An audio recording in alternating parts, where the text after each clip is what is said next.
let's jump into today's top talkers. Donald Trump's path to the Republican nomination is all but sealed after a game-changing day in Indiana. After Ted Cruz, quote, left it all on the field in Indiana, the Texas senator has officially suspended his presidential candidacy. Trump took a decisive victory in the Hoosier state yesterday, saying it's a beautiful thing to behold. Now, after weeks of desperate plays to gain momentum, including his announcement of running mate Carly Fiorina, Cruz couldn't lock up a contest that proved to be his last in the 2016 presidential race. He said that he was proud of his campaign and his stance for conservative principles.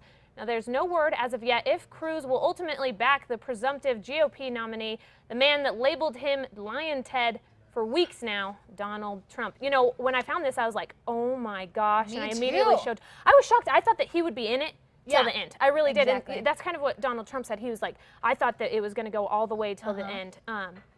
So I was surprised when I saw this. And Donald Trump, you know, the first thing he said was he was a really tough competitor. Yeah. And then he was like, I don't know if he liked me. I have no idea. And I was like, oh, Donald Trump. Yeah. So it was a typical Trump, I think, when it comes to that. You know, he spends almost the entire campaign bashing these calling him Lion Ted Cruz nominees. Yeah. And the day he drops out, he was a really smart guy. What? Like, you can't do that. But you know? he did the same thing with Ben Carson, too. It's like as soon as they're out of his way, he's like, well, you know, he wasn't so bad. Yeah.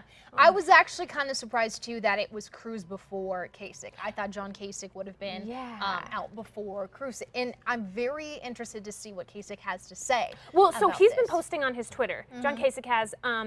And he said he's staying there till the end. He's pushing through. You know, Donald Trump is only, I think, 100 delegates away from reaching the magic number. So we'll see what John Kasich has to say about that. What he's going to do on his Twitter. He's saying he's sticking it through to the end. So well, and on the other side too, you know, with Bernie winning Indiana, I think that kind of keeps it close too between Clinton and him. So you know, it's getting down to the final stages. Yeah. Oh, by the way, did you see Ted Cruz? The video of Ted Cruz.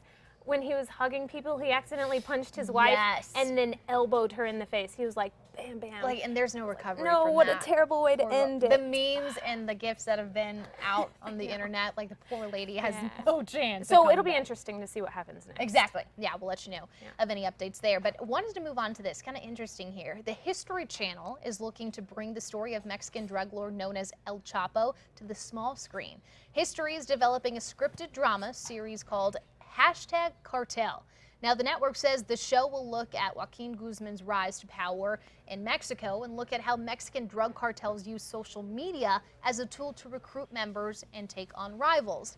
Now, Guzman was taken into custody in early January after escaping from prison for a second time.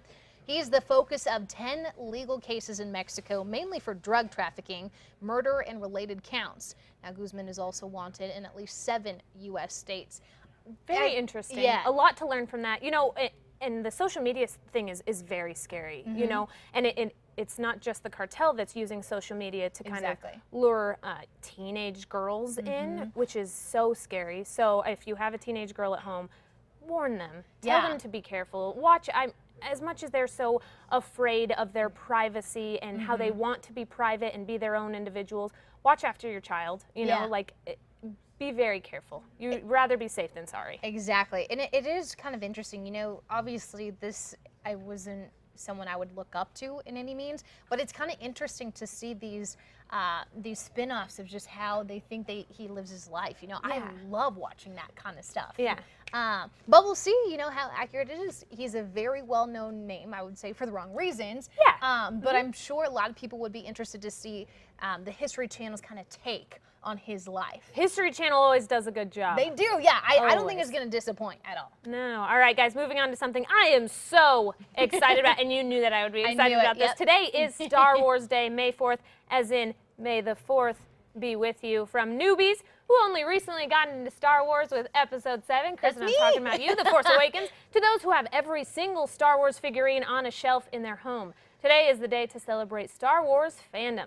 So get your Yoda costume out. I have one upstairs, not even joking. I literally have one upstairs. Go outside and have a lightsaber fight and say, May the 4th be with you to literally everyone you come across. A little fun fact for you, one of the earliest known records of May the 4th used in pop culture was back in 1979. And really, May has been always important to Star Wars fans. 6 live-action movies of the Star Wars saga debuted in May, the original on May 25th in 1977, and George Lucas celebrates his birthday on May 14th. There you go. Now with the launch of a new era of Star Wars, including Rogue One later this year, yes, December, the growth of Star Wars fandom has hit an all-time high. So today should be very fun for you all. For me, I have my Darth Vader mug somewhere It's around true. here. And you're a fan now, right? I mean, I you're in am. the club. I'm in the You've club. seen The Force Yeah. Awakens. Have you seen the other ones yet? Not yet. It's okay.